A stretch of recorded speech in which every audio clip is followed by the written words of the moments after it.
Okay, this is the alternator of the Ford Mondeo 2003 late model going to 2007 6-speed diesel.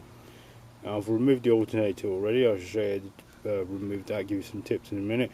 But if you wanted to change the brushes on it because your alternator was failing, this one I've checked is not. It's just where my fingertip is. There's one of the brushes, and they're made of not copper, which is good. It means they're quite tough.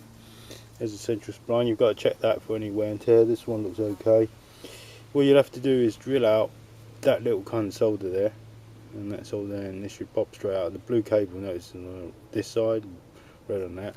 To access that, you had to take this off, and on top of that there was, I think it went this way round like that. That was there, and there's a little cap on top of that, like so, and a tiny little plastic cap sits about here. Okay, there's also this cap and some sort of air vent cap that went on top. Right, so as I brought the alternator out, I did not have this on it. I did not have this. Well, I did have all the other bits on it. Right,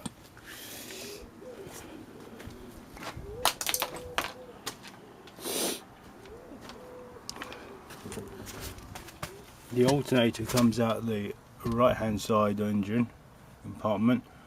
You have to remove the splash shield. What you got to do is take off the steering tracking rod and this cross member stabilizer. Move that to one side. In there, the alternator sat here, and it was these two. I think it was this way up. Where the pulley is, like that. I think it was like that.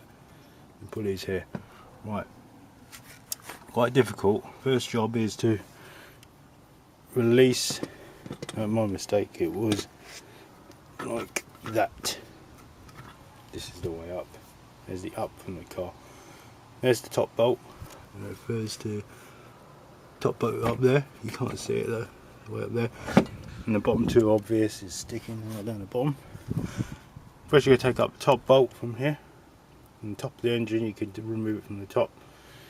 And then you need to, the difficult bit is to get a tool up in there to where the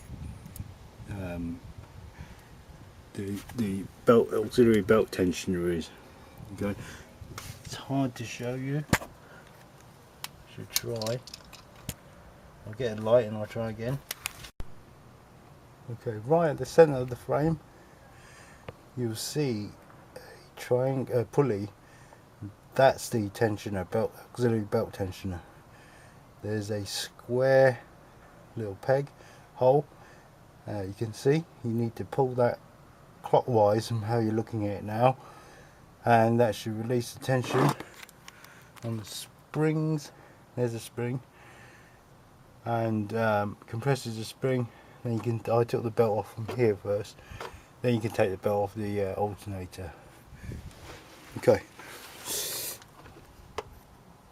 Then the next thing is to remove the two bolts here and here, and then I took the covers off, that black air vane cover and the silver one.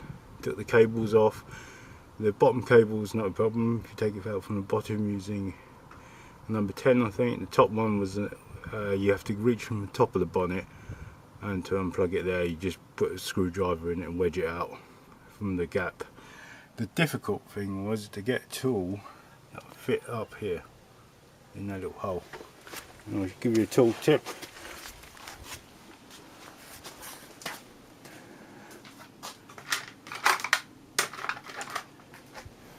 I made this. Okay. It should fit. The hole should fit a 1/2 inch socket, but you'll never get a 1/2 inch socket or wrench up there, because that's about the space you can get. So to make that, I built it out of a bolt, a round bolt, and I screwed a nut onto it and insert it in. presto. So all I did was just filed. I'll show you. Here it is.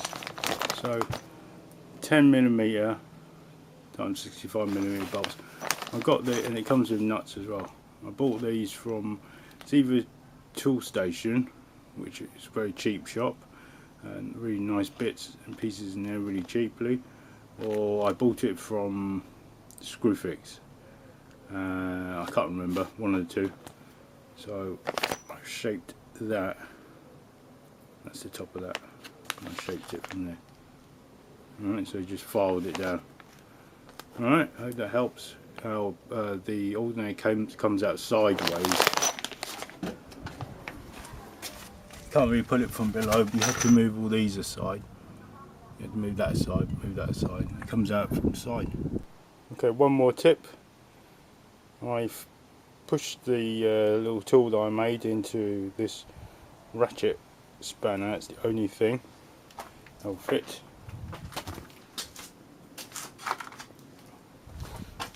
So that went in there like so, like so. Of course it was sticking out, going in there like so. And got a cheater bar. I had to tape it on because I didn't have a long bar to fit into my that fit this spanner ending at the end here. Okay, and the reason why I use the ratchet is because I noticed once you twist it, you need to really ratchet again. So if you twisted it, it's not enough to get the belt off, so you have to ratchet it and do it again, ratchet and do it again. So you do need a ratchet.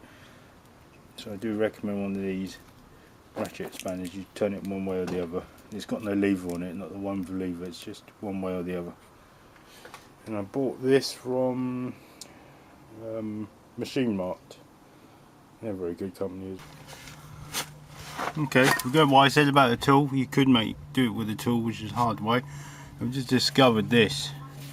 This spring unit is connected to the alternator. Goes here, pushes it in, keeps it all in check.